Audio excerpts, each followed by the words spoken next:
dislike. Right. But they are coming home today, thanks to the weather finally cooperating for us. Exactly. You know, and that's one of many variables, right? It was the same thing that we talked during launch, for those of you who were with us during launch.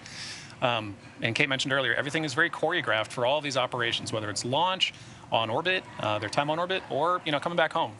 Everything is very choreographed and pre-analyzed, and we have to fit within those certain parameters in order to successfully undock and come home. And you can't see it there, but I don't know if you noticed, Kate, when we got that first live view of the capsule, there's an Axiom 1 logo, or an Axiom 1 patch. The sticker. The sticker was on the vehicle, so that's a so good point of pride. We have a third one in there now. Oh, for I sure. love it. Yeah. Now, for those of you who might not be familiar, the Dragon capsule that the Axiom 1 crew is flying in today has been to space twice before, actually. It previously supported the NASA SpaceX Demo 2 mission, which was the first time that NASA astronauts departed to space from American soil since the retirement of the space shuttle in 2011. That was in we did that Demo 2 mission in 2020. Seems like just yesterday. Yeah. And that's, of course, when we flew NASA astronauts Bob Behnken and Doug Hurley to the International Space Station. And that capsule also supported the Crew 2 mission. So those are the other two stickers that we saw there inside the capsule. The Demo 2 sticker, the Crew 2 sticker. Oh, there it is right there, just on the right-hand side. And now the Axiom 1 sticker. Exactly. No, it was really cool seeing on launch. We saw the Demo 2 and the Crew sticker, and so I really love just being able to see the AX1 sticker on the way back now. It's marked. It's a permanent piece of history. I love that.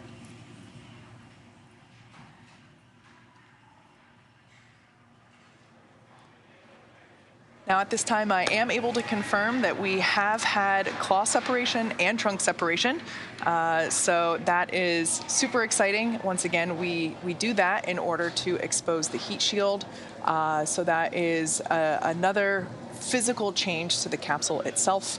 Once again, gosh, I just love this view that we have. So this shot is over the shoulders of Commander MLA Michael Lopez Alegria and pilot Larry Connor. And that view, we can see what they're seeing. Now, something that's, I think, pretty cool about Dragon is that it's mostly autonomous. The point for Dragon is that the capsule does most of the thinking, most of the driving itself, all of it, actually.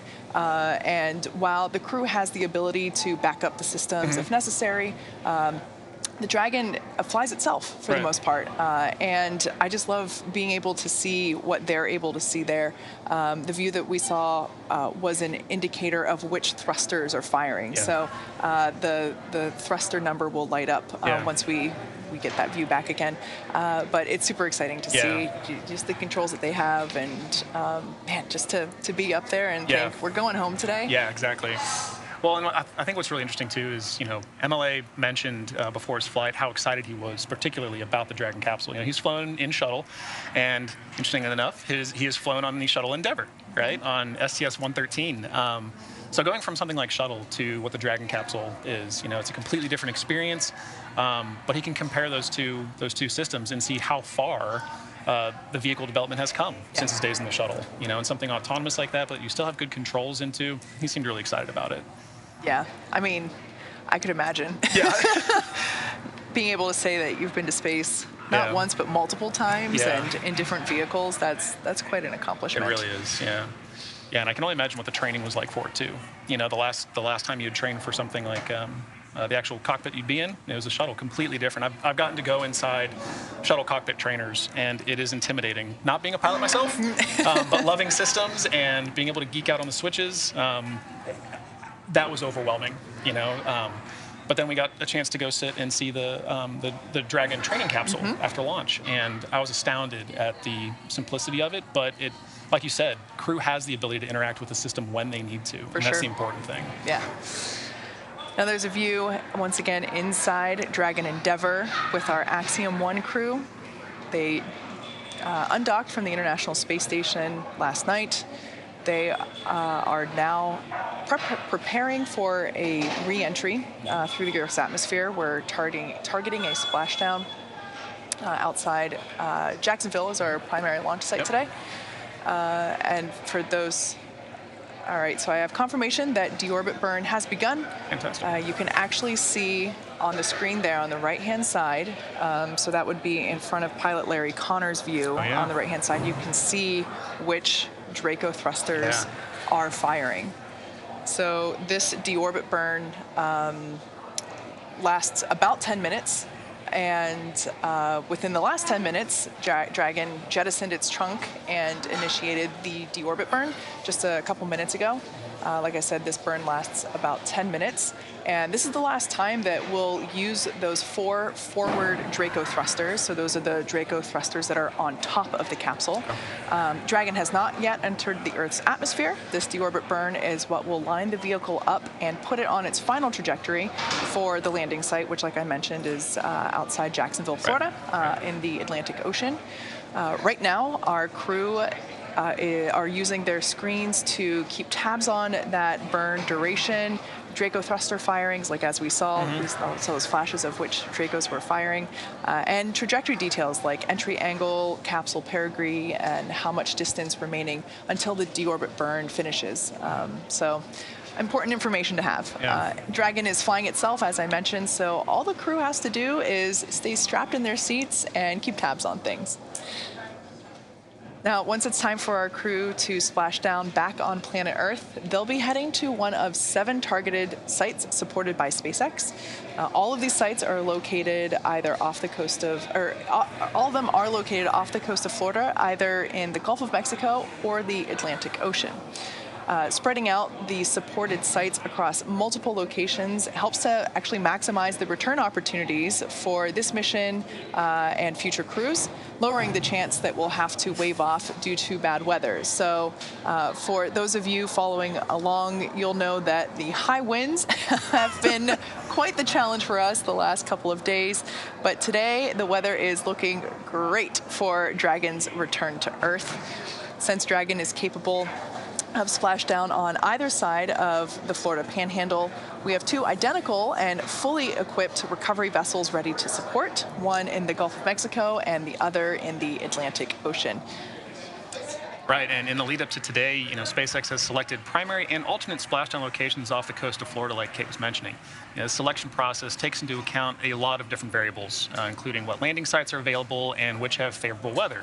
Like you mentioned earlier, Kate, high winds, some rain, it's all been a challenge. But that's why we have redundancies, right? So, today our primary landing site gets the crew home off the coast of Jacksonville, Florida. And for return, we'll be looking at a number of weather items. Some of the obvious ones are no rain or chance of lightning in the recovery zone, both for the safety of the crew inside the capsule and also the recovery teams on the water that assist crew. So we're also looking for wind speeds less than 15 feet per second, or about only 10 miles per hour, and relatively calm seas. So it's a pretty precise place for you to splash down in, so that we can safely execute recovery operations, which includes landing a helicopter on the recovery ship to fly our crew back to shore. Yeah, so with all those conditions and even having 7 recovery sites to choose from, you can imagine that the teams have been doing a lot of evaluations over the last few days, trying to bring the crew home safely and quickly, but ultimately just day after day making the call that the weather was not playing along. So once again, the weather conditions today look really good. The term I like to use is super go. Super go. For these operations, SpaceX closely coordinates with the United States Coast Guard to establish a safety zone to ensure public safety and for the safety of those involved in the recovery operations, as well as the crew on board returning with the spacecraft. Now, multiple notices are issued to the mariners in advance during recovery operations. Coast Guard and patrol boats are deployed to discourage boaters from entering splashdown zones. Right, and because of that, we want to stress to the public, the need to respect this safety zone. Recovering a spacecraft from the water is a very hazardous operation, and any other boats interfering in the area not only increase the risk to the astronauts in the capsule, but also the teams working to recover them from the water. And that's not even to say the risk that it poses to the people that are in the area. So, to protect yourselves as well and the safety of the crew, we recommend that you sit back and just enjoy the show, just as crews do on their splashdown. We'll be bringing you the best possible views of our astronauts' homecoming. Yeah, absolutely. Yeah. Well, we're getting closer and closer to the splashdown of the crew. They are currently in the deorbit burn, which lasts about 10 minutes or so. Now, as you might imagine, our crew, Michael Lopez Alegria, Larry Connor, Eitan Stiba, and Mark Pathy, have gone through extensive training. Each have between 700 and 1,000 logged hours since mid-2021 of time dedicated to learning the SpaceX protocols, ISS systems, and to prepare for their respective research portfolios. To prepare the AX-1 crew for their mission, our teams at SpaceX spent the last several months teaching the crew about orbital mechanics, how to live in microgravity, and even running simulations of what the full mission will look like while seated inside Dragon. John, that's that capsule you and I got to visit. Yeah. Now, this team has studied nearly 100 different training lessons covering all aspects of the mission. As the commander, Michael focused on guiding his crew through all of their SpaceX, NASA, and space station training.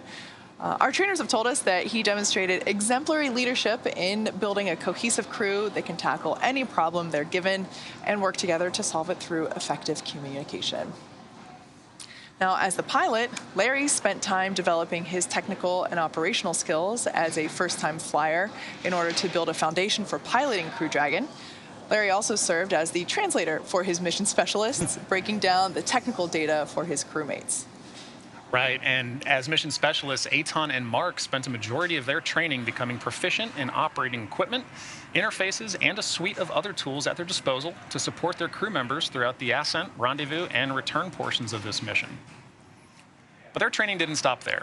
The AX-1 crew also completed zero-G flights to become familiar with the microgravity environment, as well as centrifuge training to experience the exact launch and entry profiles that they'll feel during their mission. Additionally, they went through wilderness survival training to simulate and practice high-stress scenarios, and medic training to prepare for potential illnesses that they might experience while on orbit. As the first all-private crew to live and work aboard the ISS, they have been training at NASA facilities, specifically NASA's Johnson Space Center in Houston, Texas, since August 2021. Each crew member has completed training in health, safety, space station systems, and emergency protocols to ensure that they can each work autonomously without interrupting the workflow of other astronauts on board the ISS. And naturally, each crew member has their own portfolio of research that they will conduct or participate in. So many of these studies have required the crew to train on the techniques and best practices of their respective principal investigators, or PIs. So, bottom line, this crew is setting the standard in their approach to training. We talked about this on launch day. They didn't take any of this lightly. They wanted to be a part of the mission and train accordingly. So they have succeeded the requirements of this mission and have certainly surpassed our expectations. This mission represents more than the first fully private flight to the ISS. AX-1 is establishing many new protocols and means of collaboration between government and private institutions. So as I said, this crew really wanted to actively give back to the ISS and truly be a part of the team. But to do that, you have to go all in 100%, which they did. And by immersing themselves in their training, they really set that bar high for future space flights and partnership efforts. Yeah, it's really impressive to see just, everything that they've gone through to get to this point. And it paid off, right? Because they ended up being in space almost twice as long as intended. Exactly right. So they had to know how to live aboard up there. So, all right. Well, 17 days ago, on April 8th, the AX-1 mission launched from Launch Complex 39A at Kennedy Space Center aboard a Falcon 9 rocket. Over the next 21 hours, the Dragon Endeavour would carry this crew to the International Space Station, at which time they would become the first ever all-private crew to be welcomed aboard the ISS.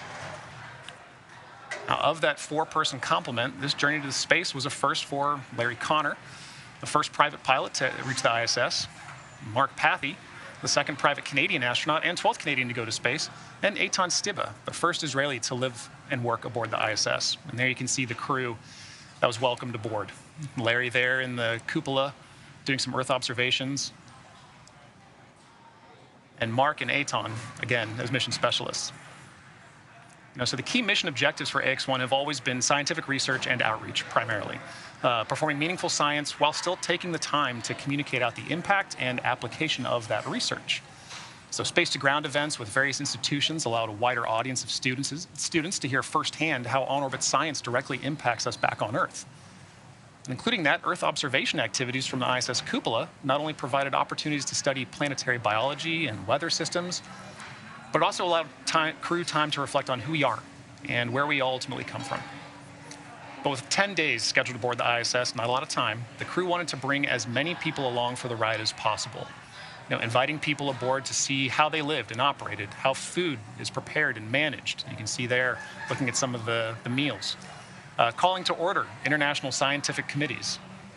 Engaging with children at charter schools and science museums, all this outreach regarding STEAM education, fielding their questions about life on orbit, what it is to live aboard the ISS and live in low Earth orbit.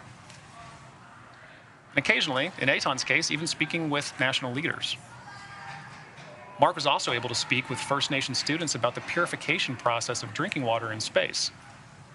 So ultimately, every moment was an opportunity to educate communities around the globe on what we can learn in low Earth orbit, how our individual cultures add to that experience, and ultimately why we choose to go to space. But outreach was only a small fraction of their effort. A lot of their time on orbit was dominated by technology demonstrations and research opportunities. Activities such as conducting the first two-way holoportation that you can see Mark here doing, that really highlighted how interactive augmented reality, has benefits in Earth-based telemedicine as well as long-duration exploration. Eitan got to work on fluidic optical lens development and microgravity. This one was particularly cool to me. I found this really interesting. But the goal there was to show how manufacturing in space can improve optics production for deep space astronomy. Eitan also got to perform a neuro-wellness study that assessed cognitive performance and brain activity. And while Mark got to utilize biomonitor studies to investigate new analysis techniques to detect negative effects on key organ functions. But above all else, the crew of AX-1 wanted to ensure that this mission always tied back to the people on Earth.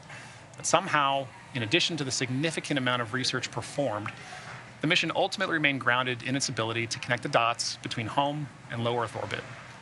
Not only appealing to both who we are, but also where we are heading. Ultimately, AX-1 was a mission that highlighted why we go. So during launch, we highlighted the significant number of research objectives that this crew had. You can see that we touched on only a small fraction of the mission's on-orbit accomplishments. That is only a part of this mission's story. So to see more of what crew accomplished in their time on orbit, please visit axiomspace.com/AX1-research, which you can see in the bottom of your screen. At this point in time, I am able to confirm that deorbit burn has concluded. Excellent. And it was good. Good. So we are committed to bringing Fantastic. the Axiom 1 crew home today. As we've mentioned before, we are targeting a splashdown off the coast of Florida near Jacksonville, over on the Atlantic side. Now, in the background, Dragon is currently inhibiting those forward bulkhead Draco thrusters that we just used to complete that deorbit burn, ensuring that it's safe to latch the nose cone and shut for reentry. The vehicle has initiated the nitrox suit purge, nitrox being the nitrogen-oxygen mixture, same as you use in your scuba tank. This will help keep the crew cool and comfortable during reentry, which is coming up in just a few minutes. At this point, the nose cone is closing and nearly closed and is protecting that forward hatch during reentry. The crew are using their screens to monitor the locking of the nose cone, which is done by a set of hooks. So there's that awesome microgravity indicator.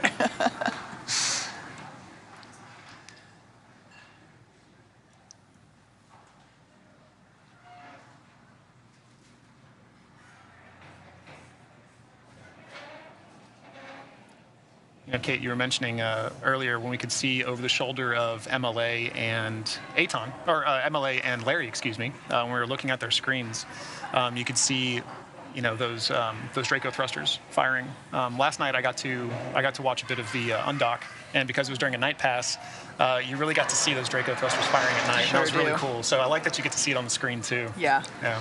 Yeah, it's pretty great to be able to see the machine that you're riding exactly. in, what it's doing while it's doing it. Yeah. As we mentioned before, Dragon is completely autonomous. Everything from the point in which it separates from the second stage to the point that it splashes down. The crew has the ability to act as a backup to Crew Dragon's systems, but the capsule essentially flies itself, which is really important because, it's actually safer than if humans were to steer it. Right. So, Right. And there we can see on the screen the orientation of the Dragon capsule to the Earth. Once again, that is pilot Larry Connor on the right-hand side, well, was on the right-hand side, and Commander Michael Lopez Alegria was on the left. Right. So in this view here, on the far left, we have mission specialist Mark Pathy, then to his right, Larry Connor, then MLA, and then on the far right, at the other window seat, is Eitan Stibba. And of course, our stowaway, the zero-G indicator, Caramel from Montreal Children's Hospital. It's good to see. Yeah. Now that view on your screen there is the Mission Control Center here in Hawthorne, California, SpaceX headquarters. That is where our Dragon controllers are supporting the mission. And as we enter the final phase of this Axiom 1 mission, which of course is the deorbit burn and splashdown. All right, so confirmation there that the nose cone is closed. That is complete. So we have basically closed Dragon back up. We have covered up the forward hatch as well as those forward Draco thrusters, forward being, at the top. That is the last physical change to the capsule prior to splashdown. Right, it's essentially buttoned up and ready to go, right? Yeah, absolutely. Now, as we begin the second half of entry, Dragon is now beginning to flush nitrox into the cabin and continuing to top off the Axiom 1 crew's suits with cool air. Again, this is what will allow the crew to remain comfortable, keep that cabin temperature comfortable, while the external temperatures reach 3,500 degrees Fahrenheit. So it gets pretty warm on the outside. Yeah, a little bit. The heat shield is pointing forward, leading the capsule to the landing site. Crew Dragon's primary heat shield is comprised of PICA 3.0, which stands for Phenolic Impregnated Carbon Ablator. The first gen PICA was first developed by NASA for studying and sampling comets within our solar system. Right, and then SpaceX partnered with NASA to develop PICA X, which was the second-gen product used on the Dragon 1 cargo resupply missions, or CRS missions, that successfully resupplied the space station on 20 missions. PICA 3.0 was then developed specifically for use on Dragon 2 crew and cargo, with enhanced structural and thermal properties that optimized the heat shield and ultimately drove down cost and mass. Yeah, pretty cool. Yeah. The remainder of the Crew Dragon capsule is composed primarily of a SpaceX proprietary ablative material. It's another class of thermal protection, which is lighter weight versus PICA and protects the underlying composite structure during reentry to ensure the structural capabilities are maintained. While Crew Dragon will experience temperatures well over 3,000 Fahrenheit, like Katie just mentioned, during peak reentry conditions, the characteristics of the TPS, or thermal protection systems, coupled with the ECLSS, or environmental control and life support system, is the pressurized interior. And this will ensure that the Axiom 1 crew will stay cool and comfortable during all phases of reentry through splashdown. Yeah. Now, while we have said previously that this Dragon capsule is reused, it has come to space, it has gone to space and come back twice before, so this is its third mission. We keep all of basically the structures. We do replace that TPS system, that thermal protection system. So that part of the Dragon capsule, those are newer pieces, which explains why, as the views that we saw while the capsule was on orbit at station, it was a beautiful, pristine, white color. Yeah. That's about to change. That's part of reusable spaceflight, right? You've got to refurbish. So. Yeah. Right. Well, we've talked a lot about the first of this mission and a lot about the historical nature of it. And there are many more that we simply just don't have time to cover. It's been a short mission. But one of the more poignant moments was certainly watching the crew receive their astronaut pins from MLA. Now, this tradition of receiving your astronaut pin is something every astronaut is very proud of. This astronaut pin is a symbol of having ventured to space. It's a major accomplishment. This history of earning your astronaut pin is rooted in the earliest days of space travel, specifically with the Mercury 7, the original 7. They had their own pin denoting their specific flights. Well, since 1963, NASA provides a silver astronaut pin to NASA astronaut candidates once they've completed training and are considered mission ready. Then, once they have actually flown to space, they receive a gold version of that same astronaut pin. I think that's pretty cool. In this new era of private spaceflight, different providers have offered a pin to signify their flight, but there's not been a universally accepted pin for all.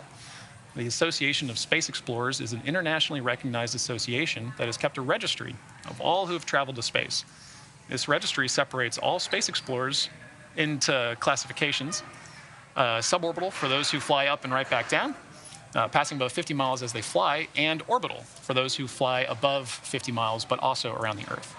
So this ASE created a pin and have been providing them to all who have flown to space. The very first one was provided to the family of Yuri Gagarin, the first person to ever fly to space. So the insignia consists of ascending and descending chevrons crowned with a 5-point star representing the journey to space and the return to Earth. A circlet encompassing the chevron is added to the astronaut insignia, awarded for flight into Earth orbit and beyond. This circlet is not present on the suborbital insignia. Well, on this mission, Larry Connor, Eitan Stiba, and Mark Pathy were added to the list of orbital astronauts. And MLA presented them with their ASE orbital pins during the welcome aboard ceremony on the International Space Station. This marked the first time astronauts were presented their ASE orbital pin while on their mission. So at Axiom, we look forward to seeing many more individuals from around the world all earn their own astronaut pin. And if you watched the launch webcast of AX1, you know that one of the goals of Axiom Space is to find new ways to promote and foster the creation of space-themed art. So during the countdown on April 8th, Axiom Space launched its very own NFT store, and throughout the mission, new NFTs have been minted and dropped, some of which were personally queued by Mint by the crew while on board the International Space Station. Others were inspired by or based on the efforts of this mission. So as the AX1 crew enters the final chapter of their journey, the last round of AX1 NFTs are dropping as well. This includes the one-of-a-kind digital sculpture Spacewalker, created by artist Michael Kagan and turned into augmented reality by Anima. So be sure to check it out before the auctions close at nft.axiomspace.com.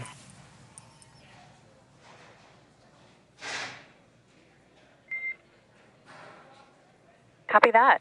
At this time, I have no notable updates to vehicle status and recovery team status. Weather is still looking great, with no significant change to the numbers I called up previously.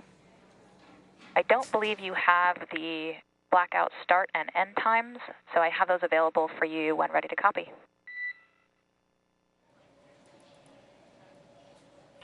I need to copy. All right, blackout start is predicted at 16:53:04, and blackout end at 16:59:40. I'll copy.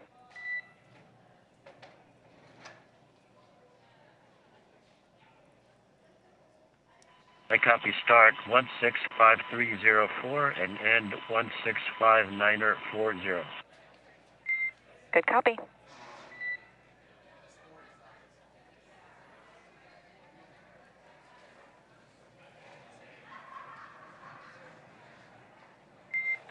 And that is all I'm tracking for you guys.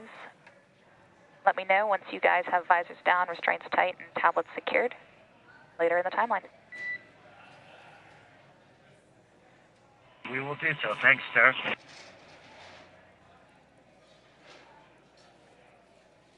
All right there, so communication with our Axiom 1 crew and SpaceX core Sarah Gillis there, seated at SpaceX Mission Control, just behind us here in Hawthorne, California, just basically confirming the loss of signal and acquisition of signal timeline. So essentially after we performed that deorbit burn and we had the final trajectory and all that good stuff, we were able to run the calculations for that precise LOS and AOS those points. Important for the crew to know when to bring back home. Exactly, yeah. Well, and important for all ground teams too that are listening to the nets, understanding when you're getting an LOS and AOS. You may not hear something for a while and you're wondering, why is that? Well, before you start, thinking about things. Yeah. All right, what times are we expecting to lose signal, right? Now, for those of you that have just joined us, that LOS or loss of signal or AOS acquisition of signal, that's due to the exterior temperatures of the Dragon capsule reaching 3,500 degrees Fahrenheit as they re-enter the Earth's atmosphere. It sounds scary, but it's actually really helpful. As they are re-entering the Earth's atmosphere, that friction is actually slowing the capsule down. Right. Right now they're going 17,500 miles per hour, and the Earth's atmosphere atmosphere will act as that initial slowdown point. They'll feel a couple G's. Yep, just a few. And they'll re-enter the atmosphere, and basically plasma builds up on the exterior of the capsule, preventing communication in and out with the crew. So it's only going to last 6 minutes, and the crew will be able to check in with us, and then at that point the drogue parachutes will be deploying and all that fun stuff. Yeah, and then doing the rest of the work. Yeah, exactly. Speaking of work, crew on this mission, their main focus was research. Axiom 1, really is a research-focused mission, and the goal was to set the standard for future private astronaut crews and usher in a new phase of microgravity research for new government and non-government entrants around the world. The mission included more than 25 science and research investigations during their time aboard the ISS, and it includes the collection of pre- and post-launch physiological data. Now, among the unique attributes of the AX-1 mission has been the ability for astronauts to curate their own research portfolios in collaboration with leading institutions around the world, in addition to supporting Axiom-managed investigations. So while some of these visuals from the mission are still coming down and being made available, we want to highlight just some of the accomplishments of this crew. Mark Pathy took part in scientific research projects in partnership with 6 Canadian universities and their investigators, as well as proof of concepts with 2 tech startups, including the world's first in-space demonstration of two-way holoportation. He also conducted Earth observation activities in partnership with the Royal Canadian Geographical Society, or RCGS, and Western University. Larry Connor's research projects were the result of long-time partnerships with the Mayo Clinic and the Cleveland Clinic. The Ohio native has helped fund groundbreaking research at both institutions for much of the last decade. Connor's experiments on behalf of the Mayo Clinic sought to provide data on space travel's impact on senescent cells and heart health. So while on station, Connor was responsible for maintaining these senescent cells, cells that have stopped dividing, that are returning with him to be studied further. So Connor's ground research with Cleveland Clinic consists of pre- and post-mission high-resolution MRIs to study the effects of the spaceflight environment on spinal and brain tissue. Eitan Stiba carried out research activities on behalf of several Israeli innovators, the Ramon Foundation, the Israel Space Agency, and the Israeli Ministry of Innovation, Science, and Technology.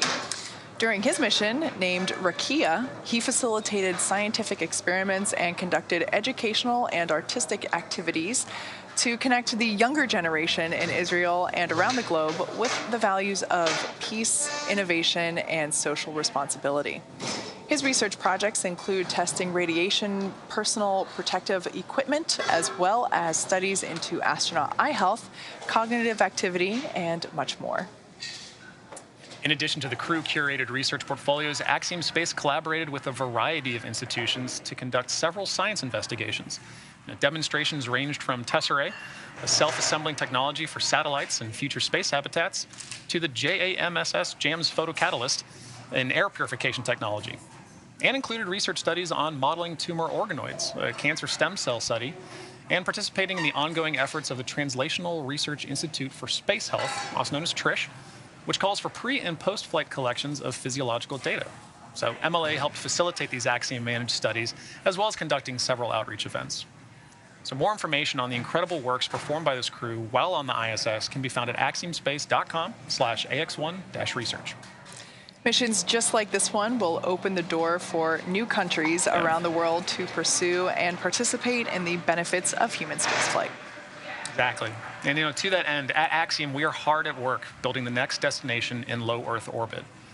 Axiom Station is being designed as a true continuation and evolution of the International Space Station.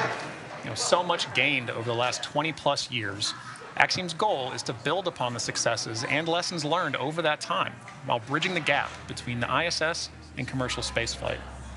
Ultimately, allowing for greater access to that knowledge and capability ensures that humans continue to benefit from time spent in low Earth orbit. At Axiom's first private astronaut missions are crucial steps in learning how the relationships between government and private industry can grow and change.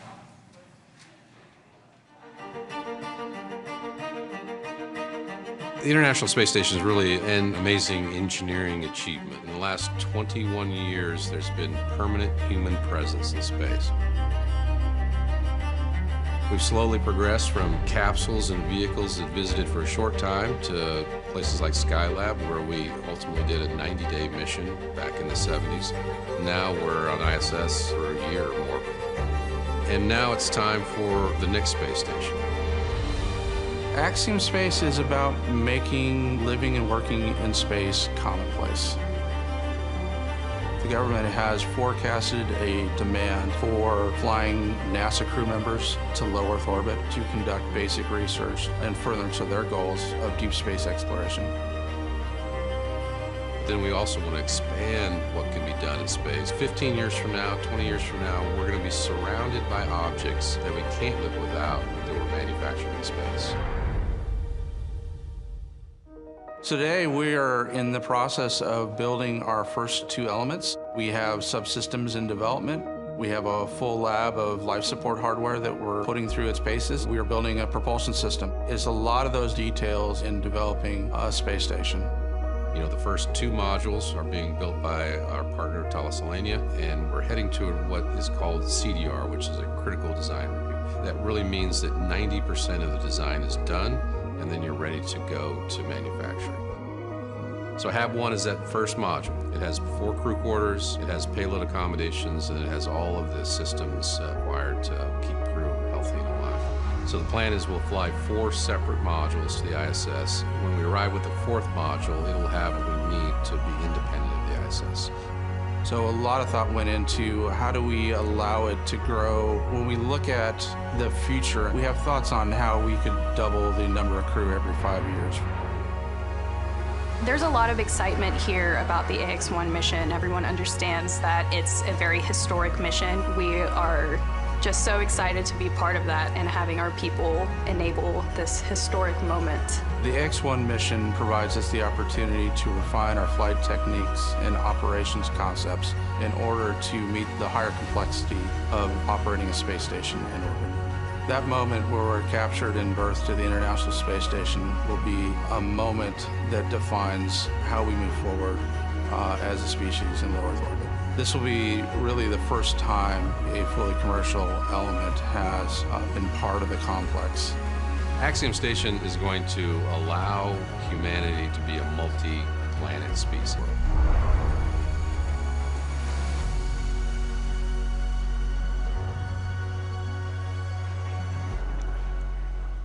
So at this point in time, the crew, they are in Dragon Endeavour. They are in their seats. Their suits are on. Their visors are down. And they are about 5 minutes away from LOS, or loss of signal. They are basically preparing to re-enter the Earth's atmosphere. So they undocked from the International Space Station yesterday at 9:10 p.m. Eastern. The Dragon capsule performed a couple of maneuvers to basically line everything up in preparation for re-entry. We jettisoned the Dragon trunk to expose the heat shield, and we closed the nose cone after performing a deorbit burn, which was the final burn. That's the burn that locked us in, committed us to splashdown today. So once that burn was concluded, we shut the nose cone, locked it up, and now the crew is just waiting to come back home. Exactly right. So we've got about, it's looking like 16, 17 minutes until splashdown. That's correct? Yeah. So crew has had a long time on orbit. Originally they were supposed to have 10 days. They've got 15 days on the ISS, 17 in full spaceflight orbit. You mentioned yesterday they undocked at 1:10 GMT, and they had about, 16 hours, 16-hour travel time. So, they got a few extra orbits in there as well. Yeah.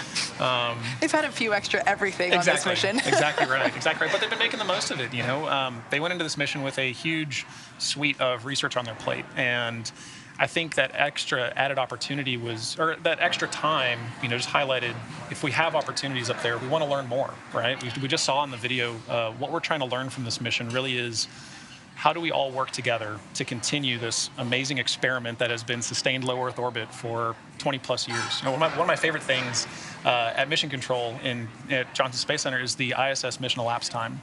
And you go and you see that, and it dawns on you how long that vehicle has been up there operating. We want to continue that, you know. Everybody working in private spaceflight wants to continue that and everything that we benefit from.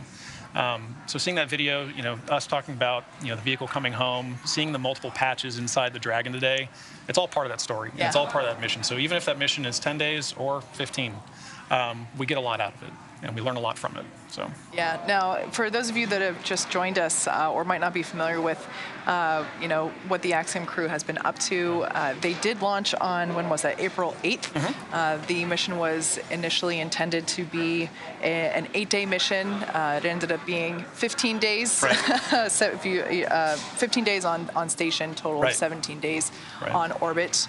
Unfortunately, the weather just wasn't willing to play nice with us around Florida.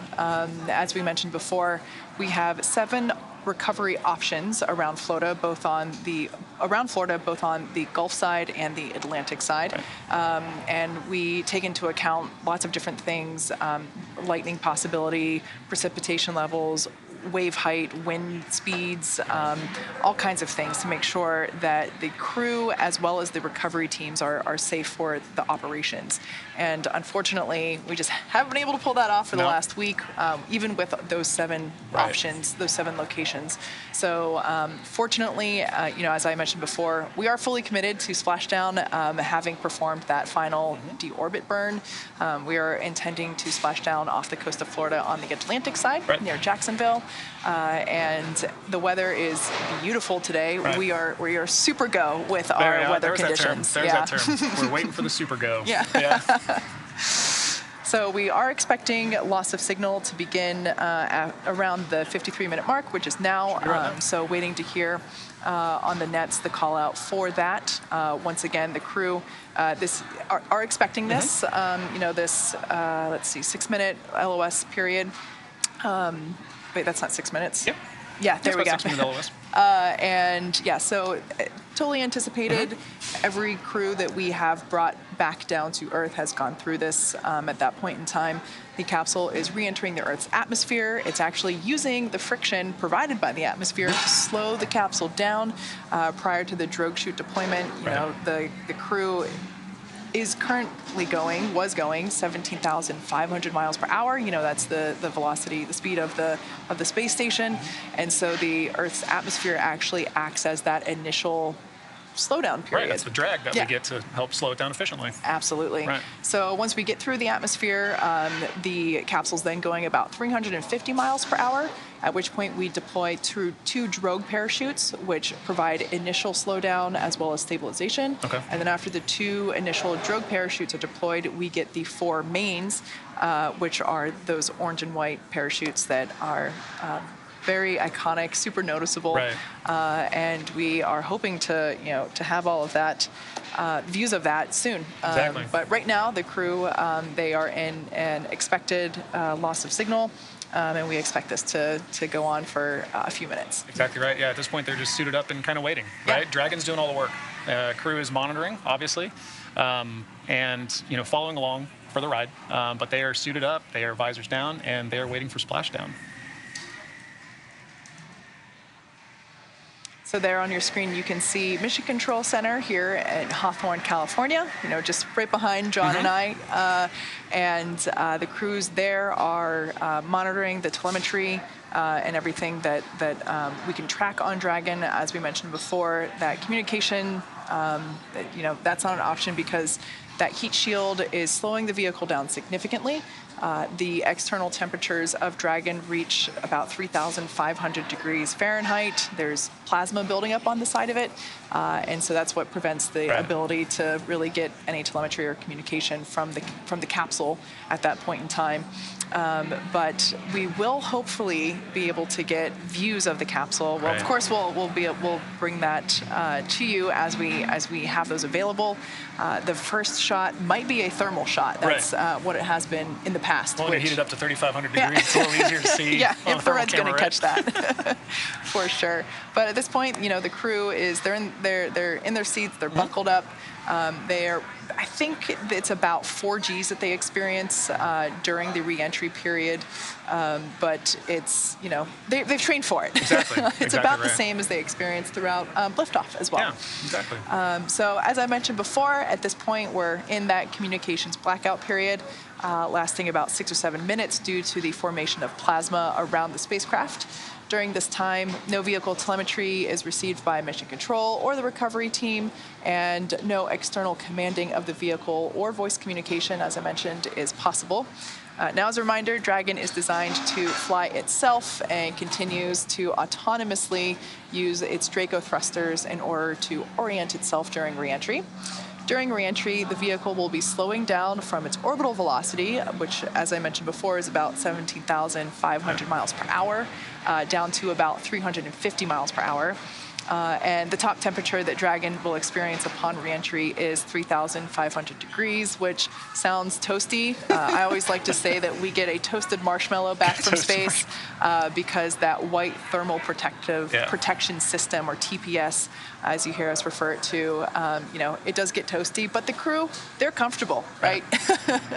Right. You know, and that TPS system, that's doing all of the hard work to keep crew safe, right? The ecosystems inside the pressurized part of the vehicle are also doing the same to keep crew safe, to keep them comfortable.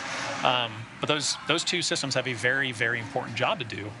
In addition to, you know, the drogue parachutes, like you mentioned, right? Each of these systems, as part of the overall Dragon capsule, has a very specific and choreographed, you know, aspect to safely allow crew to re-enter. Absolutely. And then once they splash down, you know, there it's ground teams. You know, ground teams are really carrying, ensuring that the vehicle is safe. And there's our first view of Dragon Endeavour re-entering the Earth's atmosphere with the Axiom 1 crew. Heat shield doing all that work to keep that ablative heat, or to keep the heat ablated from the vehicle as it's re-entering at those speeds. Yeah, so this is a shot from our infrared tracking camera. Once again, the crew, you know, they're slowing down from their orbital velocity of 17,500 miles per hour. That heat shield is utilizing the Earth's atmosphere to help slow the vehicle down. Once again, we are in an expected loss of signal, or LOS period. Essentially, we're not able to receive any communication from the crew at this point in time, but as I said before, expected. The crew knows that. The teams on the ground here know that. Right, and that was one of the critical roles earlier at beginning acquisition.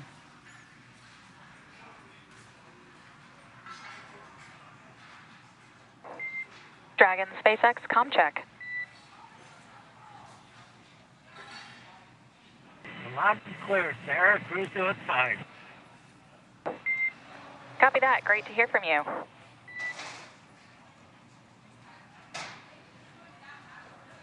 All right, there we heard the voice of Commander MLA Michael Lopez Alegria.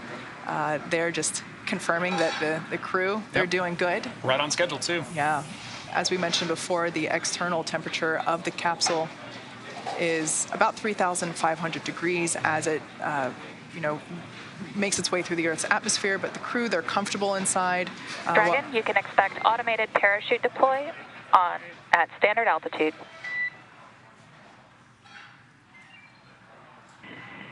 Copy that, sir. All right, so just a heads up there to the crew that they can expect to feel those initial drogue parachutes deploy. Right. As I was saying before, the crew's comfortable. You know, while the exterior of the capsule is warming up, we are purging the internal cabin and their suits with nitrox, or nitrogen-oxygen mixture, to keep them comfortable and cool. Mm-hmm. Yeah, exactly. So, you know, as we're waiting for confirmation that Dragon chutes have deployed, you know, just prior to the deployment of the initial drogue chutes, Dragon will automatically safe the propulsion system. Dragon then deploys its drogue parachutes to stabilize and decelerate the vehicle, like you mentioned earlier, Kate. Now, just before the deployment of those drogue parachutes, seats automatically rotate 26 degrees to keep the crew within acceptable or G limits for entry and landing. Without the drogue chutes, we would have to make the mains 3 times stronger and heavier. And of course, everything about spaceflight is about weight. Right. So Dragon SpaceX, brace for drogue window. Bracing. All right, so just a couple moments here until those drogue parachutes are released. Shortly after the drogues are released, we'll see the release of the main parachutes, which help to further decelerate the vehicle and allow the vehicle to proceed safely to the splashdown zone in the Atlantic Ocean. The vehicle's velocity at drogue deployment is about 350 miles per hour, and they deploy at about 18,000 feet.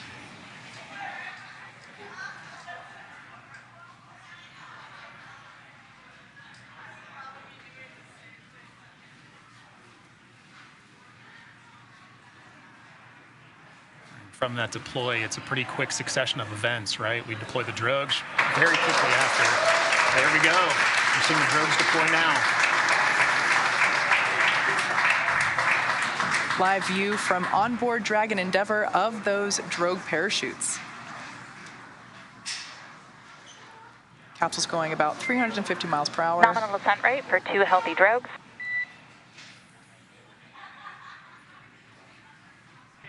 Copy, sir. It's what you love to hear from inside the capsule. Exactly. Because unfortunately they can't see the parachutes, so to hear that call out that their drogues are healthy, it's great news. So there's a better shot of those drogue parachutes from our tracking camera.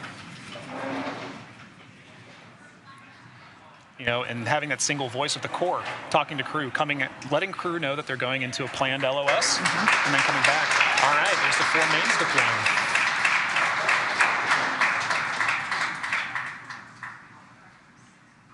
All right, so we have visual on 4 mains. So there we heard that confirmation of 4 mains deploying. And descent rate nominal.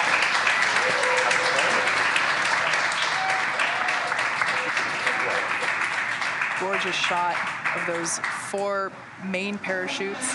1,000 meters. Copy, 1,000 meters. So just the crew reporting that they're only 1,000 meters from splashdown. Right. Landing in water is simpler, therefore more reliable, and it provides more margin against unlikely parachute issues. You know, we had to learn how to make Dragon waterproof, but once you do, that's it. It's a rinse, review, reuse type process. Right. 800 meters. Copy, 800. Once again, our Axiom 1 crew is targeting a splashdown in the Atlantic Ocean at our Jacksonville recovery zone. The recovery teams are in the area waiting for that splashdown confirmation. Scheduled for about 2 minutes from now, according to our clocks. 600 meters. Copy, 600.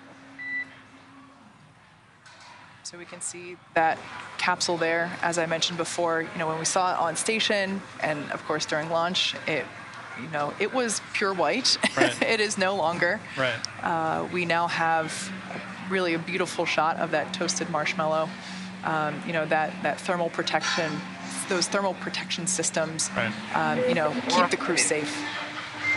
Copy, 400.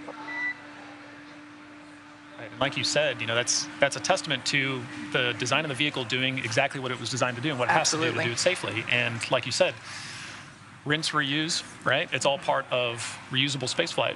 First live view of our crew there from inside the Dragon capsule now that they have re-entered the Earth's atmosphere. 200 meters, bracing for impact. Copy, bracing. I think I see that 0G indicator in the lap of Mission Specialist Mark Pathy there. That's right.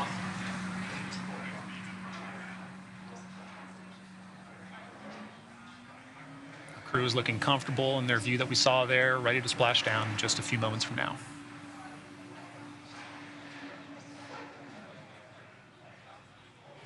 And right now, I think those parachutes slowed the vehicle down to about, is that about 15 miles per hour? Yep.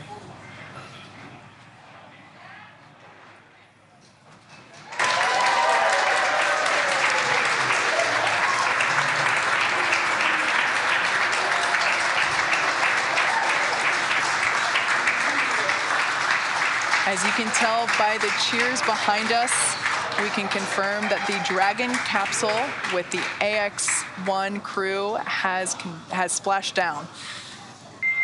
Dragon Endeavour has returned home with the Axiom 1 crew. Dragon SpaceX, we see splashdown and mains cut.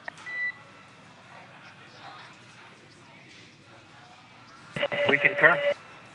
The SpaceX recovery ship and team that you see there on your screen has been waiting for Dragon splashdown, and they're now making their way to that location.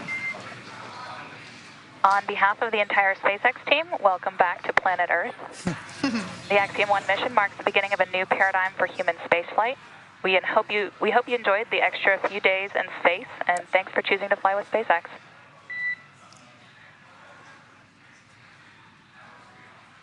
Sarah, to you, Ken, the team, and MCC, and all the teams that have supported us, all the engineers, technicians, great job at SpaceX. We're very grateful for mission. Thank you.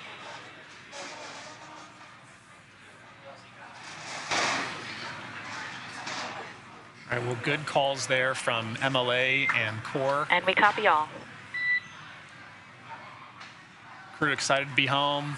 All of us on ground happy to have crew back home.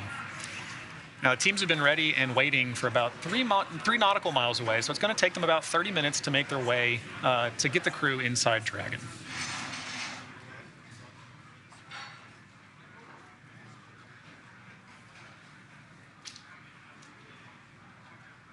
So there we can see those 2 drogue parachutes, which were released, of course, first, and then, you know, they are let go in order to release the mains.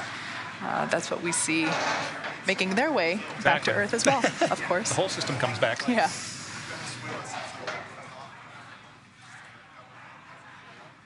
Sarah, we're in section 3. We think we're in stable 2. We can't see very well out the windows. Disregard. Maybe that's stable 1. And Dragon, your comm is getting pretty hard to hear. Maybe we can have Larry relay some of that.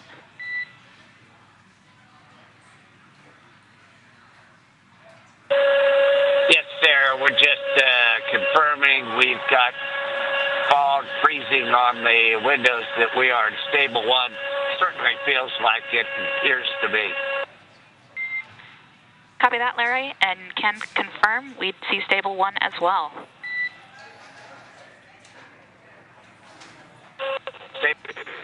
By the way, my thanks to you, everybody, all the people who have supported us around the world. Just amazing job and amazing mission. Appreciate the words, Larry.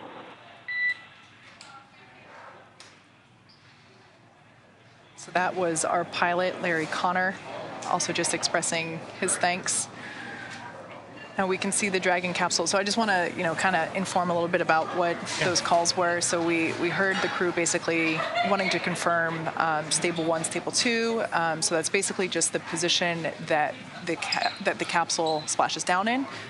So stable 1 being this primary upright. Stable 2 would be like it's a little bit more on its side. Okay. And that's why they said, we can't really tell, can't quite see out the window. Right. I have a feeling they were like, well, based on, the way that How we're I feel. fitting in the sea, we're Right. we think we're this way. So that's just confirmation of the position that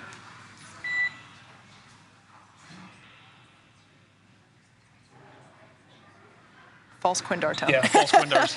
You hear Quindars, you key up. Yeah, so the recovery teams are now starting to approach the Dragon capsule. Dragon SpaceX, we are go for recovery personnel to approach. You can expect personnel alongside in about 1 minute. Perfect. So just that safe approach call.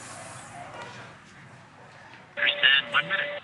Yeah, so the reason why the recovery team doesn't just rush there, so Dragon is loaded with hypergolic propellants, monomethyl hydrazine and nitrogen tetroxide, and they are toxic when you breathe them. Right. So for the safety of the crew, both inside and the recovery team, we wait for Dragon to basically double, triple check that all of those vents and everything are closed off and there's no venting from the Dragon capsule, like from those Draco thrusters themselves.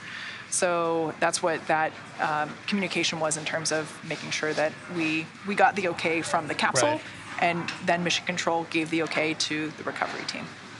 And we can see them there.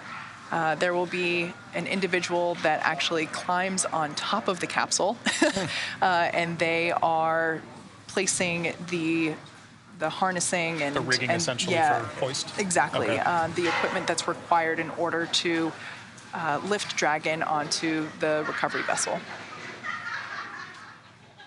Infrared shot there of that fast boat, as we call it, approaching, and they're basically doing another sniffing test, essentially, where you can see that the team has PPE on, personal protection equipment, respirators Yeah, they got a respirator mask do there. a triple check that the vehicle is not releasing any of those toxic hypergolic vapors. Right.